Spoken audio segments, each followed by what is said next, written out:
The Adventures of Sherlock Holmes, by Sir Arthur Conan Doyle. Adventure 6, The Man with a Twisted Lip. Isa Whitney, brother of the late Elias Whitney, D.D., principal of the Theological College of St. George's, was much addicted to opium.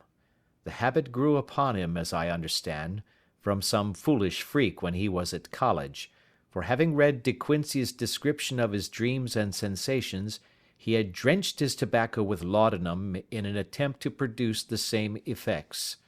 He found, as so many more have done, that the practice is easier to attain than to get rid of, and for many years he continued to be a slave to the drug, an object of mingled horror and pity to his friends and relatives. I can see him now, with yellow pasty face, drooping lids, and pinpoint pupils, all huddled in a chair, the wreck and ruin of a noble man. One night, it was in June '89, there came a ring to my bell, about the hour when a man gives his first yawn and glances at the clock. I sat up in my chair, and my wife laid her needlework down in her lap and made a little face of disappointment. "A patient," said she. "You'll have to go out." I groaned, for I was newly come back from a weary day. We heard the door open, a few hurried words, and then quick steps upon the linoleum. Our own door flew open, and a lady, clad in some dark-coloured stuff, with a black veil, entered the room. "You will excuse my calling so late," she began, and then, suddenly losing her self-control, she ran forward, threw her arms about my wife's neck, and sobbed upon her shoulder. "Oh, I'm in such trouble!" she cried. "I do so want a little help." "Why," said my wife, pulling up her veil, "it is Kate Whitney. How you startled me, Kate! I had not an idea who you were when you came in." "I don't know what to do, so I came straight to you." That was always the way. Folk who were in grief came to my wife like birds to a lighthouse.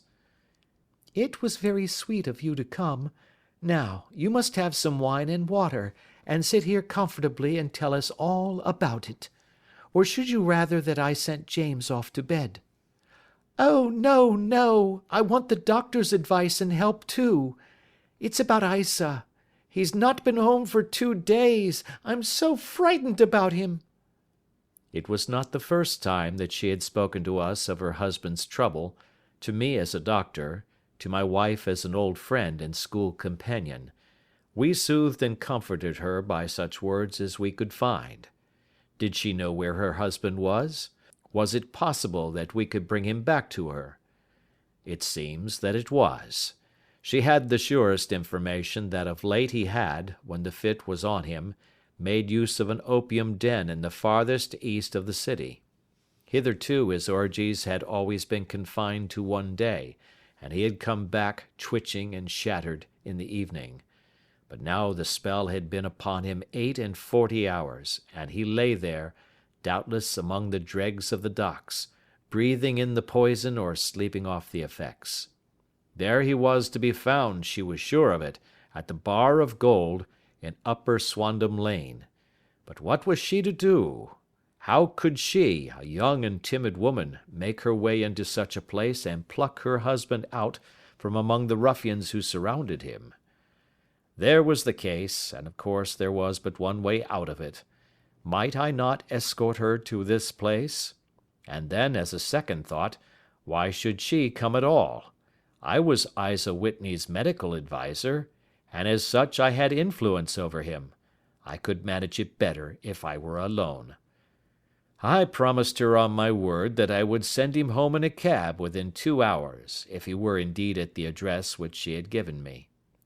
And so in 10 minutes I had left my armchair and cheery sitting-room behind me, and was speeding eastward in a hansom on a strange errand, as it seemed to me at the time, though the future only could show how strange it was to be.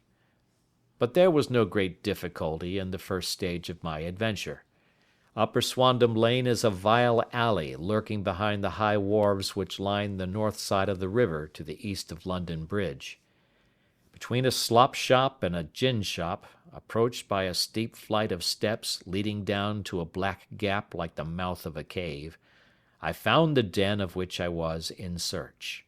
Ordering my cab to wait, I passed down the steps, worn hollow in the centre by the ceaseless tread of drunken feet, and by the light of a flickering oil lamp above the door I found the latch and made my way into a long, low room, thick and heavy with the brown opium smoke, and terraced with wooden berths like the forecastle of an emigrant ship. Through the gloom one could dimly catch a glimpse of bodies lying in strange, fantastic poses, bowed shoulders, bent knees, heads thrown back, and chins pointing upward, with here and there a dark, lacklustre eye turned upon the newcomer. Out of the black shadows there glimmered little red circles of light, now bright, now faint, as the burning poison waxed or waned in the bowls of the metal pipes. The most lay silent, but some muttered to themselves, and others talked together in a strange, low, monotonous voice, their conversation coming in gushes, and then suddenly tailing off into silence, each mumbling out his own thoughts and paying little heed to the words of his neighbour. At the farther end was a small brazier of burning charcoal, beside which, on a three-legged wooden stool, there sat a tall, thin old man, with his jaw resting upon his two fists and his elbows upon his knees, staring into the fire. As I entered, a sallow Malay attendant had hurried up with a pipe for me and a supply of the drug, beckoning me to an empty berth. "Thank you, I have not come to stay," said I. "There is a friend of mine here, Mr. Isa Whitney, and I wish to speak with him." There was a movement and an exclamation from my right, and peering through the gloom, I saw Whitney, pale, haggard, and unkempt, staring out at me. "My God, it's Watson!" said he. He was in a pitiable state of reaction, with every nerve in a twitter. "I say, Watson, what o'clock is it?" "Nearly 11. "Of what day?" "Of Friday, June 19th. "Good heavens, I thought it was Wednesday." "It is Wednesday. What do you want to frighten a chap for?" He sank his face onto his arms and began to sob in a high treble key. "I tell you that it is Friday, man. Your wife has been waiting this 2 days for you. You should be ashamed of yourself." "So I am. But you've got mixed, Watson, for I have only been here a few hours. 3 pipes, 4 pipes, I forget how many. But I'll go home with you. I wouldn't frighten Kate, poor little Kate. Give me your hand. Have you a cab?" "Yes, I have one waiting." "Then I shall go in it. But I must owe something. Find what I owe, Watson. I am all off colour. I can do nothing for myself." I walked down the narrow passage between the double row of sleepers, holding my breath to keep out the vile, stupefying fumes of the drug, and looking about for the manager. As I passed the tall man who sat by the brazier, I felt a sudden pluck at my skirt, and a low voice whispered, "Walk past me, and then look back at me." The words fell quite distinctly upon my ear. I glanced down. They could only have come from the old man at my side, and yet he sat now as absorbed as ever, very thin, very wrinkled, bent with age, an opium pipe dangling down from between his knees as though it had dropped in sheer lassitude from his fingers. I took 2 steps forward and looked back. It took all my self-control to prevent me from breaking out into a cry of astonishment. He had turned his back so that none could see him but I. His form had filled out, his wrinkles were gone, the dull eyes had regained their fire, and there, sitting by the fire and grinning at my surprise, was none other than Sherlock Holmes. He made a slight motion to me to approach him, and instantly, as he turned his face half round to the company once more, subsided into a doddering, loose-lipped senility. "Holmes," I whispered. "What on earth are you doing in this den?" "As low as you can," he answered. "I have excellent ears. If you would have the great kindness to get rid of that sottish friend of yours, I should be exceedingly glad to have a little talk with you." "I have a cab outside." "Then pray send him home in it. You may safely trust him, for he appears to be too limp to get into any mischief. I should recommend you also to send a note by the cabman to your wife to say that you have thrown in your lot with me. If you will wait outside, I shall be with you in 5 minutes." It was difficult to refuse any of Sherlock Holmes's requests, for they were always so exceedingly definite, and put forward with such a quiet air of mastery. I felt, however, that when Whitney was once confined in the cab my mission was practically accomplished, and for the rest, I could not wish anything better than to be associated with my friend in one of those singular adventures which were the normal condition of his existence. In a few minutes I had written my note, paid Whitney's bill, led him out to the cab, and seen him driven through the darkness. In a very short time a decrepit figure had emerged from the opium den, and I was walking down the street with Sherlock Holmes. For 2 streets he shuffled along with a bent back and an uncertain foot. Then, glancing quickly round, he straightened himself out and burst into a hearty fit of laughter. "I suppose, Watson," said he, "that you imagine that I have added opium smoking to cocaine injections, and all the other little weaknesses on which you have favored me with your medical views." "I was certainly surprised to find you there." "But not more so than I to find you." "I came to find a friend." "And I to find an enemy." "An enemy?" "Yes, one of my natural enemies, or, shall I say, my natural prey. Briefly, Watson, I am in the midst of a very remarkable inquiry, and I have hoped to find a clue in the incoherent ramblings of these sots, as I have done before now. Had I been recognized in that den, my life would not have been worth an hour's purchase, for I have used it before now for my own purposes, and the rascally Lascar who runs it has sworn to have vengeance upon me. There is a trap-door at the back of that building, near the corner of Paul's Wharf, which could tell some strange tales of what has passed through it upon the moonless nights." "What? You do not mean bodies?" "Aye, bodies, Watson. We should be rich men if we had £1,000 for every poor devil who has been done to death in that den.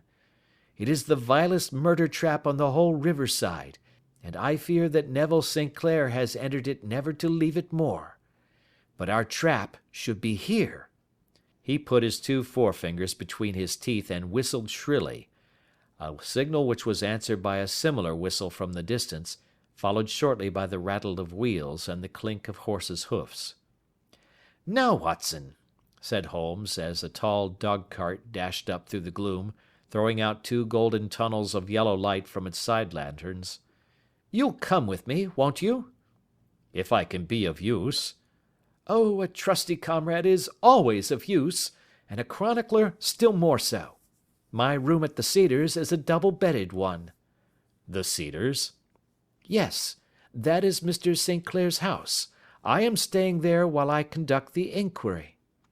"Where is it, then?" "Near Lee, in Kent. We have a 7-mile drive before us." "But I am all in the dark." "Of course you are.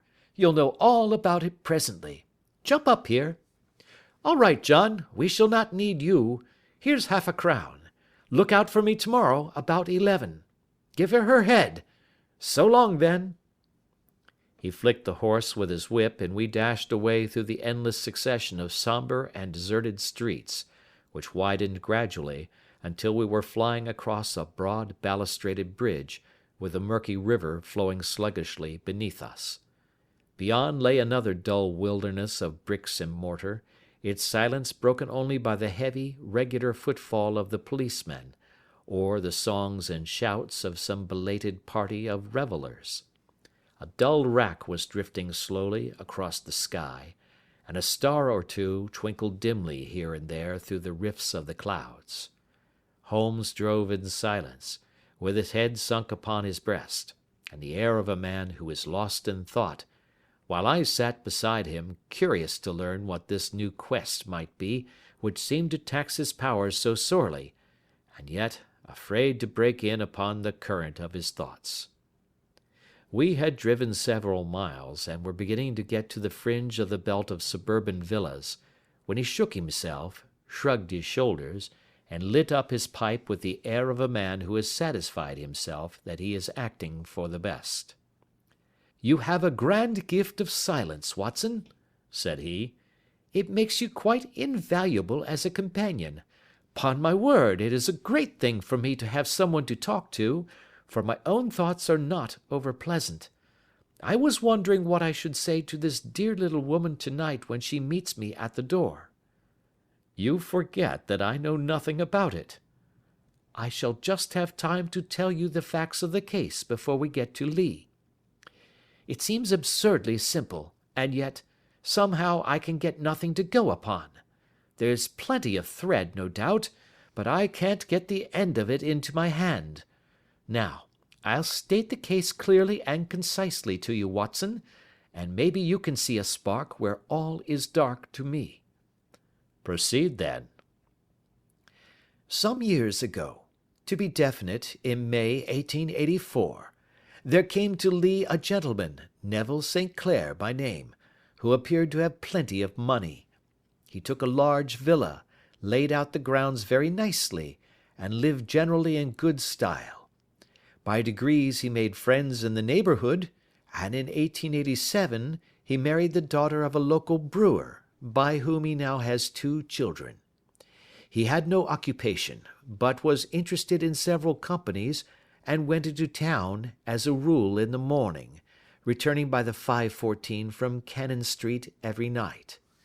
Mr. St. Clair is now 37 years of age, is a man of temperate habits, a good husband, a very affectionate father, and a man who is popular with all who know him. I may add that his whole debts at the present moment, as far as we have been able to ascertain, amount to £88 10s, while he has £220 standing to his credit in the Capital and Counties Bank. There is no reason, therefore, to think that money troubles have been weighing upon his mind. Last Monday Mr. Neville St. Clair went into town rather earlier than usual, remarking before he started that he had 2 important commissions to perform, and that he would bring his little boy home a box of bricks. Now, by the merest chance, his wife received a telegram upon this same Monday, very shortly after his departure, to the effect that a small parcel of considerable value which she had been expecting was waiting for her at the offices of the Aberdeen Shipping Company. Now, if you are well up in your London, you will know that the office of the company is in Fresno Street, which branches out of Upper Swandam Lane, where you found me to-night. Mrs. St. Clair had her lunch, started for the city, did some shopping, proceeded to the company's office, got her packet, and found herself at exactly 4:35 walking through Swandam Lane on her way back to the station. Have you followed me so far? It is very clear. If you remember, Monday was an exceedingly hot day, and Mrs. St. Clair walked slowly, glancing about in the hope of seeing a cab, as she did not like the neighbourhood in which she found herself. While she was walking in this way down Swandam Lane, she suddenly heard an ejaculation or cry, and was struck cold to see her husband looking down at her and, as it seemed to her, beckoning to her from a second-floor window. The window was open, and she distinctly saw his face, which she describes as being terribly agitated. He waved his hands frantically to her, and then vanished from the window so suddenly that it seemed to her that he had been plucked back by some irresistible force from behind. One singular point which struck her quick feminine eye was that although he wore some dark coat, such as he had started to town in, He had on neither collar nor necktie. Convinced that something was amiss with him, she rushed down the steps, for the house was none other than the opium den in which you found me tonight, and running through the front room, she attempted to ascend the stairs which led to the first floor. At the foot of the stairs, however, she met this Lascar scoundrel of whom I have spoken, who thrust her back, and, aided by a Dane, who acts as assistant there, pushed her out into the street. Filled with most maddening doubts and fears, she rushed down the lane, and by rare good fortune, met in Fresno Street a number of constables with an inspector, all on their way to their beat. The inspector and two men accompanied her back, and in spite of the continued resistance of the proprietor, they made their way to the room in which Mr. St. Clair had last been seen. There was no sign of him there. In fact, in the whole of that floor, there was no one to be found save a crippled wretch of hideous aspect, who, it seems, made his home there.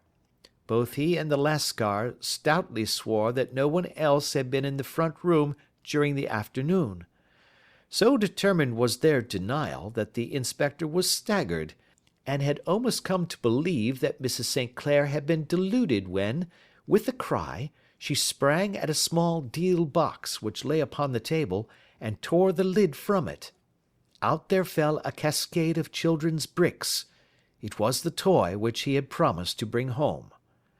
This discovery, and the evident confusion which the cripple showed, made the inspector realize that the matter was serious. The rooms were carefully examined, and results all pointed to an abominable crime. The front room was plainly furnished as a sitting room, and led into a small bedroom, which looked out upon the back of one of the wharves. Between the wharf and the bedroom window is a narrow strip, which is dry at low tide, but is covered at high tide with at least 4½ feet of water. The bedroom window was a broad one and opened from below. On examination, traces of blood were to be seen upon the window sill, and several scattered drops were visible upon the wooden floor of the bedroom.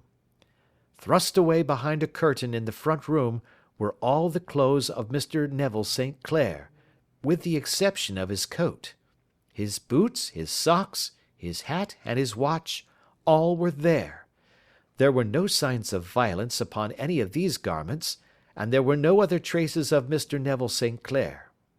Out of the window he must apparently have gone, for no other exit could be discovered, and the ominous bloodstains upon the sill gave little promise that he could save himself by swimming, for the tide was at its very highest at the moment of the tragedy. And now, as to the villains who seemed to be immediately implicated in the matter. The Lascar was known to be a man of the vilest antecedents, but as, by Mrs. St. Clair's story, he was known to have been at the foot of the stair within a very few seconds of her husband's appearance at the window, he could hardly have been more than an accessory to the crime. His defence was one of absolute ignorance, and he protested that he had no knowledge as to the doings of Hugh Bone, his lodger, and that he could not account in any way for the presence of the missing gentleman's clothes. So much for the Lascar manager. Now for the sinister cripple who lives upon the second floor of the opium den, and who was certainly the last human being whose eyes rested upon Neville St. Clair. His name is Hugh Bone, and his hideous face is one which is familiar to every man who goes much to the city. He is a professional beggar, though, in order to avoid the police regulations, he pretends to a small trade in wax vestas. Some little distance down Threadneedle Street, upon the left-hand side, there is, as you may have remarked, a small angle in the wall.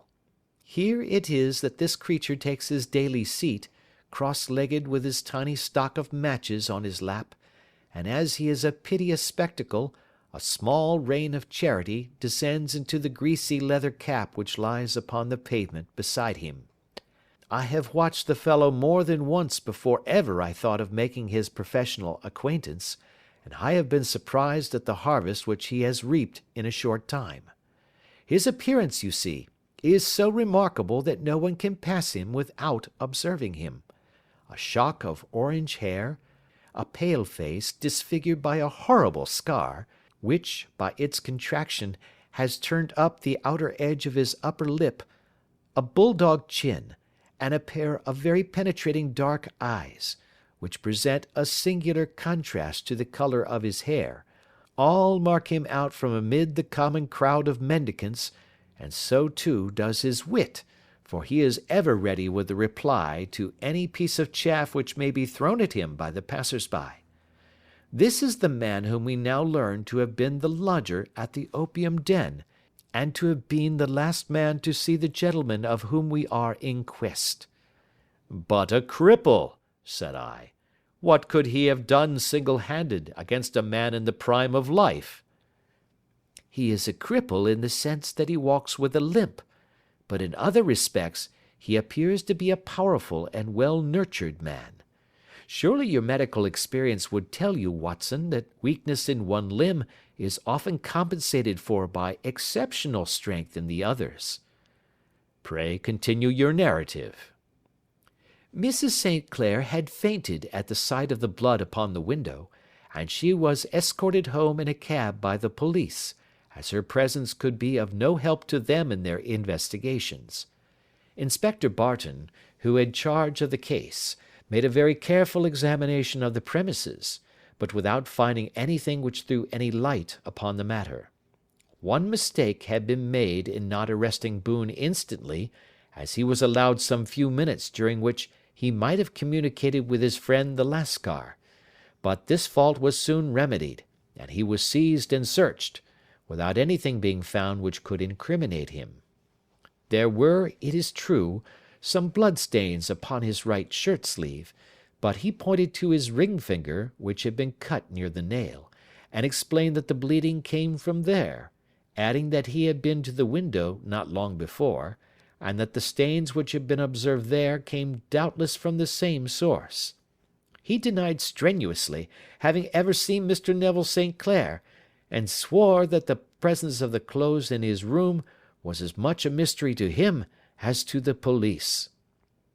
As to Mrs. St. Clair's assertion that she had actually seen her husband at the window, he declared that she must have been either mad or dreaming. He was removed, loudly protesting, to the police station, while the inspector remained upon the premises in the hope that the ebbing tide might afford some fresh clue. And it did, though they hardly found upon the mud-bank what they had feared to find. It was Neville St. Clair's coat, and not Neville St. Clair, which lay uncovered as the tide receded. And what do you think they found in the pockets? I cannot imagine. No, I don't think you would guess. Every pocket stuffed with pennies and halfpennies, 421 pennies and 270 halfpennies. It was no wonder that it had not been swept away by the tide. But a human body is a different matter. There is a fierce eddy between the wharf and the house. It seemed likely enough that the weighted coat had remained when the stripped body had been sucked away into the river. But I understand that all the other clothes were found in the room. Would the body be dressed in a coat alone? No, sir, but the facts must be met speciously enough. Suppose that this man Boone had thrust Neville St. Clair through the window, there is no human eye which could have seen the deed. What would he do then? It would of course instantly strike him that he must get rid of the tell-tale garments. He would seize the coat then, and be in the act of throwing it out, when it would occur to him that it would swim and not sink. He has little time, for he has heard the scuffle downstairs when the wife tried to force her way up, and perhaps he has already heard from his Lascar confederate that the police are hurrying up the street. There is not an instant to be lost. He rushes to some secret hoard, where he has accumulated the fruits of his beggary, and he stuffs all the coins upon which he can lay his hands into the pockets to make sure of the coat's sinking. He throws it out, and would have done the same with the other garments had not he heard the rush of steps below, and only just had time to close the window when the police appeared. It certainly sounds feasible. Well, We will take it as a working hypothesis for want of a better. Boone, as I have told you, was arrested and taken to the station, but it could not be shown that there had ever before been anything against him. He had for years been known as a professional beggar, but his life appeared to have been a very quiet and innocent one. There the matter stands at present, and the questions which have to be solved. What Neville St. Clair was doing in the opium den, what happened to him when there, where he is now, and what Hugh Boone had to do with his disappearance, are all as far from a solution as ever. I confess that I cannot recall any case within my experience which looked at the first glance so simple, and yet which presented such difficulties. While Sherlock Holmes had been detailing this singular series of events, we had been whirling through the outskirts of the great town until the last straggling houses had been left behind, and we rattled along with a country hedge upon either side of us. Just as he finished, however, we drove through 2 scattered villages, where a few lights still glimmered in the windows. "We are on the outskirts of Lee," said my companion. "We have touched on 3 English counties in our short drive, starting in Middlesex, passing over an angle of Surrey, and ending in Kent. See that light among the trees? That is the Cedars, and beside that lamp sits a woman whose anxious ears have already, I have little doubt, caught the clink of our horses' feet." "But why are you not conducting the case from Baker Street?" I asked. "Because there are many inquiries which must be made out here. Mrs. St. Clair has most kindly put 2 rooms at my disposal, and you may rest assured that she will have nothing but a welcome for my friend and colleague. I hate to meet her, Watson, when I have no news of her husband. Here we are. Whoa there, whoa!" We had pulled up in front of a large villa which stood within its own grounds. A stable boy had run out to the horse's head, and springing down, I followed Holmes up the small, winding gravel drive which led to the house. As we approached, the door flew open, and a little blonde woman stood in the opening, clad in some sort of light mousseline de Sole, with a touch of fluffy pink chiffon at her neck and wrists. She stood with her figure outlined against the flood of light, one hand upon the door, one half raised in her eagerness, her body slightly bent, her head and face protruded, with eager eyes and parted lips, a standing question. "Well?" she cried. "Well?" And then, seeing that there were 2 of us, she gave a cry of hope, which sank into a groan as she saw that my companion shook his head and shrugged his shoulders. "No good news?" "None." "No bad?" "No." "Thank God for that. But come in. You must be weary, for you have had a long day. This is my friend Dr. Watson. He has been of most vital use to me in several of my cases, and a lucky chance has made it possible for me to bring him out and associate him with this investigation. I am delighted to see you," said she, pressing my hand warmly. "You will, I am sure, forgive anything that may be wanting in our arrangements, when you consider the blow which has come so suddenly upon us." "My dear madam," said I am an old campaigner, and if I were not, I can very well see that no apology is needed. If I can be of any assistance, either to you or to my friend here, I shall be indeed happy."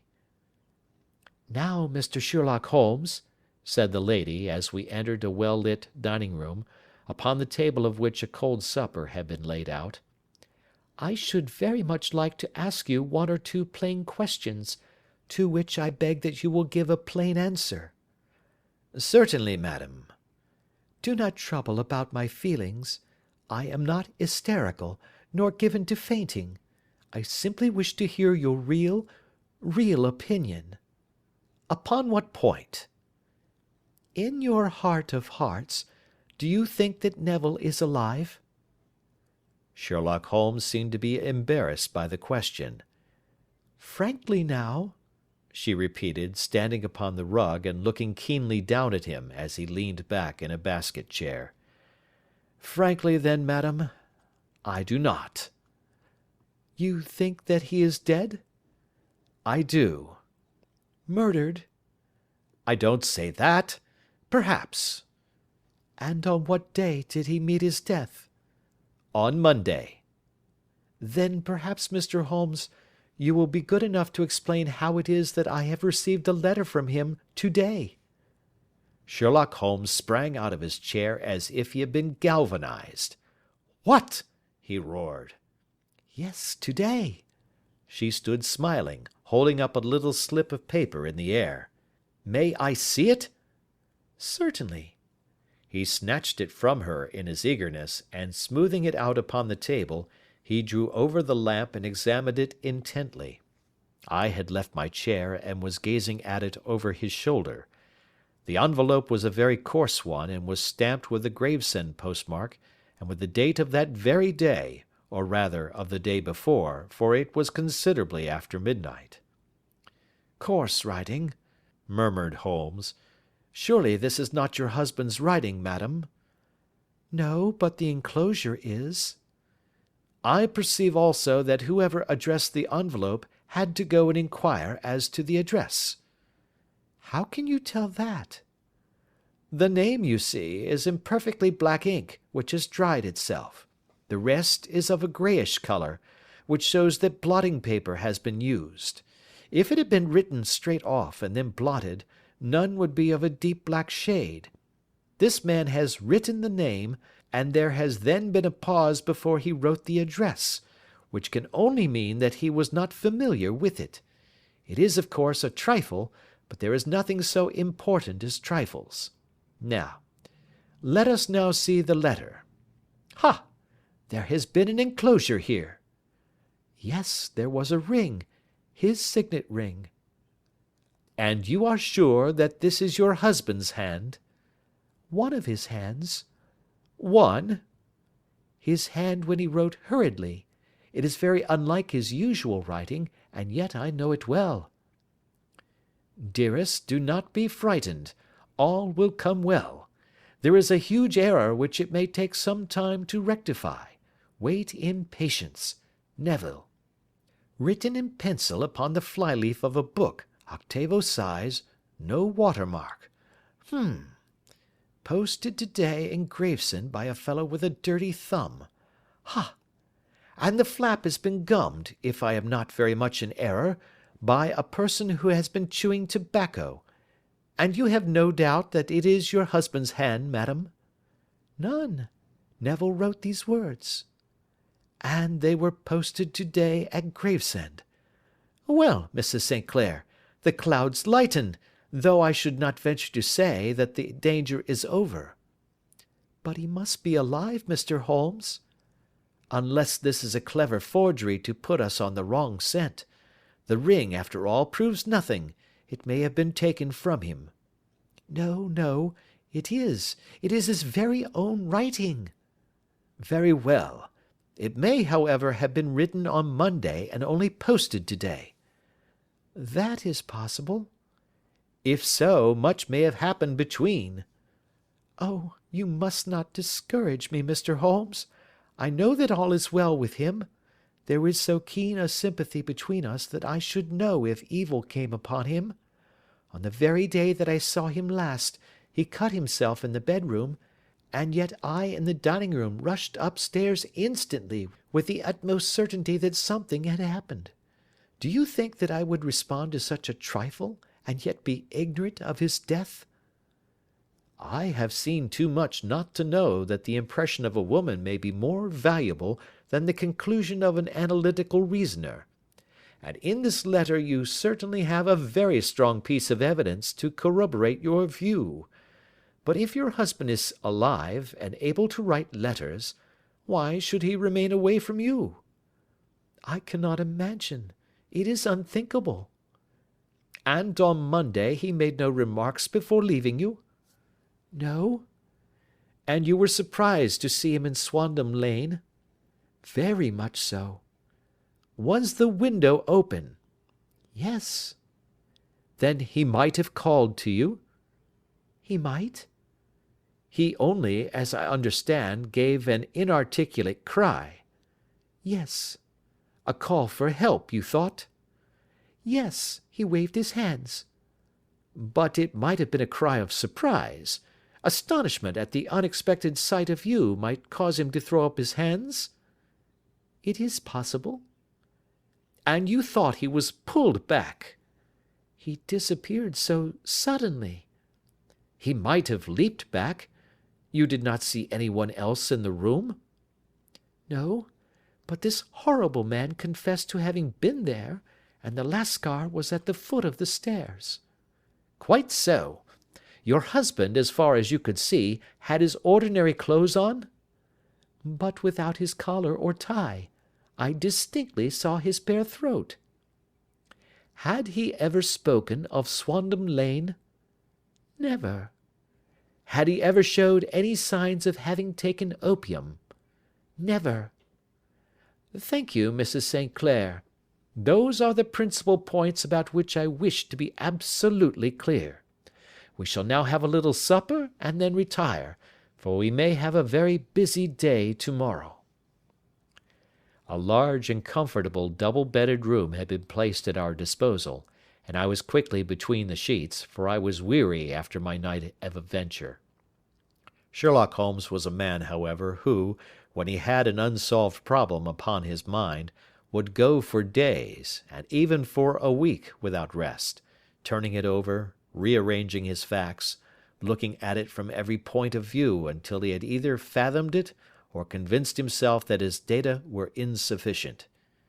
It was soon evident to me that he was now preparing for an all-night sitting. He took off his coat and waistcoat, put on a large blue dressing-gown, and then wandered about the room collecting pillows from his bed and cushions from the sofa and armchairs. With these he constructed a sort of Eastern divan, upon which he perched himself cross-legged, with an ounce of shag tobacco and a box of matches laid out in front of him. In the dim light of the lamp I saw him sitting there, an old briar pipe between his lips, his eyes fixed vacantly upon the corner of the ceiling, the blue smoke curling up from him, silent, motionless, and the light shining upon his strong-set aquiline features. So he sat as I dropped off to sleep, and so he sat when a sudden ejaculation caused me to wake up, and I found the summer sun shining into the apartment. The pipe was still between his lips, the smoke still curled upward, and the room was full of a dense tobacco haze, but nothing remained of the heap of shag which I had seen upon the previous night. "Awake, Watson?" he asked. "Yes." "Game for a morning drive?" "Certainly." "Then dress. No one is stirring yet, but I know where the stable-boy sleeps, and we shall soon have the trap out." He chuckled to himself as he spoke, his eyes twinkled, and he seemed a different man to the sombre thinker of the previous night. As I dressed I glanced at my watch. It was no wonder that no one was stirring. It was 25 minutes past 4. I had hardly finished when Holmes returned with the news that the boy was putting in the horse. "I want to test a little theory of mine," said he, pulling on his boots. "I think, Watson, that you are now standing in the presence of one of the most absolute fools in Europe. I deserve to be kicked from here to Charing Cross, but I think I have the key of the affair now." "And where is it?" I asked, smiling. "In the bathroom," he answered. "Oh yes, I am not joking," he continued, seeing my look of incredulity. "I have just been there, and I have taken it out, and I have got it in this Gladstone bag. Come on, my boy, and we shall see whether it will fit the lock." We made our way downstairs as quietly as possible, and out into the bright morning sunshine. In the road stood our horse and trap, with the half-clad stable-boy waiting at the head. We both sprang in, and away we dashed down the London road. A few country carts were stirring, bearing in vegetables to the metropolis, but the lines of villas on either side were as silent and lifeless as some city in a dream. "It has been in some points a singular case," said Holmes, flicking the horse on into a gallop. "I confess that I have been as blind as a mole, but it is better to learn wisdom late than never to learn it at all." In town, the earliest risers were just beginning to look sleepily from their windows as we drove through the streets of the Surrey side. Passing down the Waterloo Bridge Road, we crossed over the river, and dashing up Wellington Street, wheeled sharply to the right and found ourselves in Bow Street. Sherlock Holmes was well known to the force, and the two constables at the door saluted him. One of them held the horse's head while the other led us in. "Who is on duty?" asked Holmes. "Inspector Bradstreet, sir." "Ah, Bradstreet, how are you?" A tall, stout official had come down the stone-flagged passage in a peaked cap and frogged jacket. "I wish to have a quiet word with you, Bradstreet." "Certainly, Mr. Holmes. Step into my room here." It was a small office-like room, with a huge ledger upon the table, and a telephone projecting from the wall. The inspector sat down at his desk. "What can I do for you, Mr. Holmes?" "I called about that beggarman, Boone, the one who was charged with being concerned in the disappearance of Mr. Neville St. Clair, of Lee." "Yes, he was brought up and remanded for further inquiries." "So I heard. You have him here?" "In the cells." "Is he quiet?" "Oh, he gives no trouble, but he is a dirty scoundrel." "Dirty?" "Yes, it is all we can do to make him wash his hands, and his face is as black as a tinker's. Well, when once his case has been settled, he will have a regular prison bath, and I think, if you saw him, you would agree with me that he needed it." "I should like to see him very much." "Would you? That is easily done. Come this way. You can leave your bag." "No, I think that I'll take it." "Very good. Come this way, if you please." He led us down a passage, opened a barred door, passed down a winding stair, and brought us to a whitewashed corridor with a line of doors on each side. "The third on the right is his," said the inspector. "Here it is." He quietly shot back a panel in the upper part of the door and glanced through. "He is asleep," said he. "You can see him very well." We both put our eyes to the grating. The prisoner lay with his face towards us in a very deep sleep, breathing slowly and heavily. He was a middle-sized man, coarsely clad as became his calling, with a coloured shirt protruding through the rent in his tattered coat. He was, as the inspector had said, extremely dirty, but the grime which covered his face could not conceal its repulsive ugliness. A broad wheal from an old scar ran right across it from eye to chin, and by its contraction had turned up one side of the upper lip, so that 3 teeth were exposed in a perpetual snarl. A shock of very bright red hair grew low over his eyes and forehead. "He's a beauty, isn't he?" said the inspector. "He certainly needs a wash," remarked Holmes. "I had an idea that he might, and I took the liberty of bringing the tools with me." He opened the Gladstone bag as he spoke, and took out, to my astonishment, a very large bath sponge. "Ha! You are a funny one," chuckled the inspector. "Now, if you will have the great goodness to open that door very quietly, we will soon make him cut a much more respectable figure." "Well, I don't know why not," said the inspector. "He doesn't look a credit to the Bow Street cells, does he?" He slipped his key into the lock, and we all very quietly entered the cell. The sleeper half turned and then settled down once more into a deep slumber. Holmes stooped to the water jug, moistened his sponge, and then rubbed it twice vigorously across and down the prisoner's face. "Let me introduce you," he shouted, "to Mr. Neville St. Clair, of Lee, in the county of Kent." Never in my life had I seen such a sight. The man's face peeled off under the sponge like the bark from a tree. Gone was the coarse brown tint. Gone, too, was the horrid scar which had seamed it across, and the twisted lip which had given the repulsive sneer to the face. A twitch brought away the tangled red hair, and there, sitting up in his bed, was a pale, sad-faced, refined-looking man, black-haired and smooth-skinned, rubbing his eyes and staring about him with sleepy bewilderment. Then suddenly realizing the exposure, he broke into a scream and threw himself down with his face to the pillow. "Good heavens!" cried the inspector. "It is indeed the missing man. I know him from the photograph." The prisoner turned with the reckless air of a man who abandons himself to his destiny. "Be it so," said he. "And pray, what am I charged with?" "With making away with Mr. Neville St. Oh, come, you can't be charged with that unless they make a case of attempted suicide of it," said the inspector with a grin. "Well, I've been 27 years in the force, but this takes the cake." "If I am Mr. Neville St. Clair, then it is obvious that no crime has been committed, and that therefore I am illegally detained." "No crime, but a very great error has been committed," said Holmes.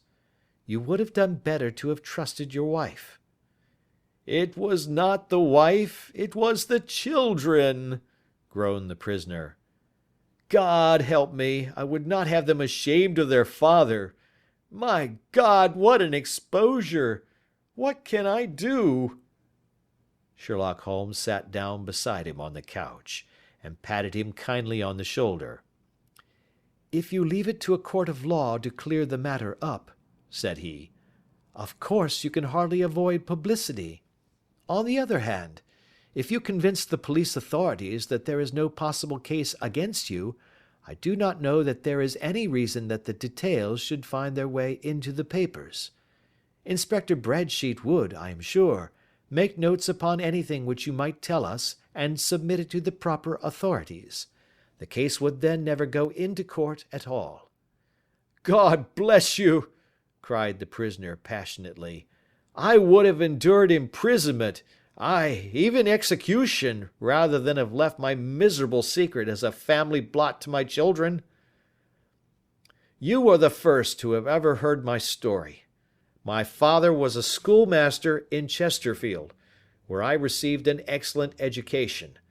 I travelled in my youth, took to the stage, and finally became a reporter on an evening paper in London.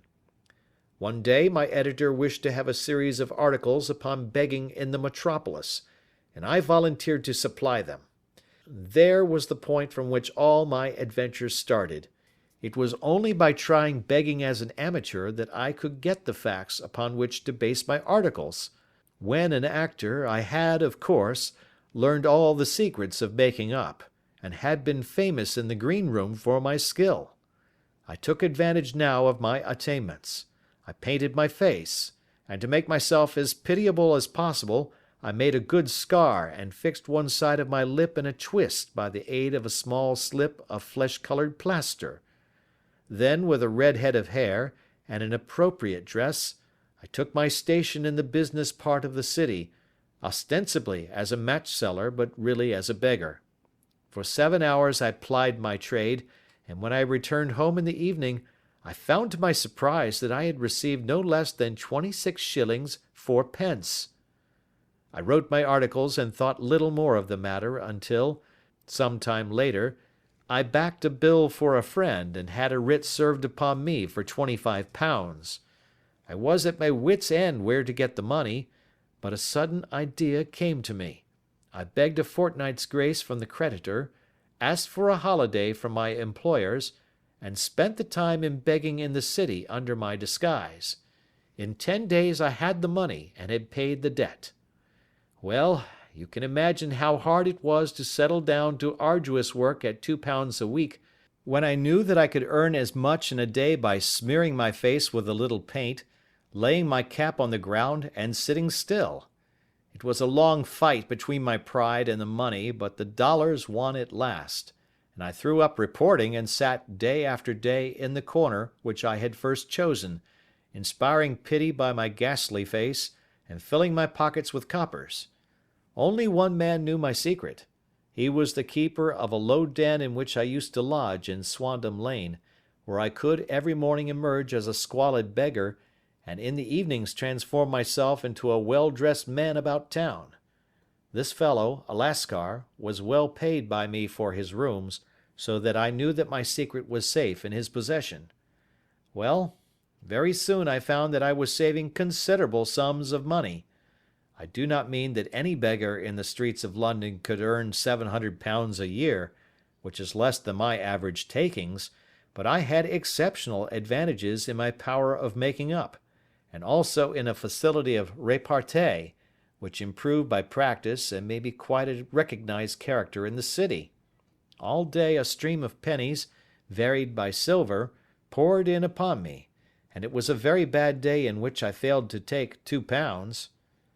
As I grew richer, I grew more ambitious, took a house in the country, and eventually married, without anyone having a suspicion as to my real occupation. My dear wife knew that I had business in the city. She little knew what. Last Monday I had finished for the day and was dressing in my room above the opium den, when I looked out of my window and saw, to my horror and astonishment, that my wife was standing in the street, with her eyes fixed full upon me. I gave a cry of surprise, threw up my arms to cover my face, and, rushing to my confidant, the Lascar, entreated him to prevent anyone from coming up to me. I heard her voice downstairs, but I knew that she could not ascend. Swiftly I threw off my clothes, pulled on those of a beggar, and put on my pigments and wig. Even a wife's eyes could not pierce so complete a disguise. But then it occurred to me that there might be a search in the room, and that the clothes might betray me. I threw open the window, reopening by my violence a small cut which I had inflicted upon myself in the bedroom that morning.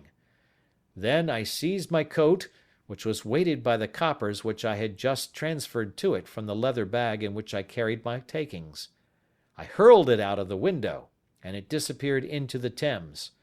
The other clothes would have followed, but at that moment there was a rush of constables up the stair, and a few minutes after I found, rather, I confess, to my relief, that instead of being identified as Mr. Neville St. Clair, I was arrested as his murderer. I do not know that there is anything else for me to explain.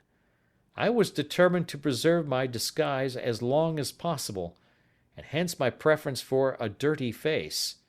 Knowing that my wife would be terribly anxious, I slipped off my ring and confided it to the Lascar at a moment when no constable was watching me, together with a hurried scrawl, telling her that she had no cause to fear.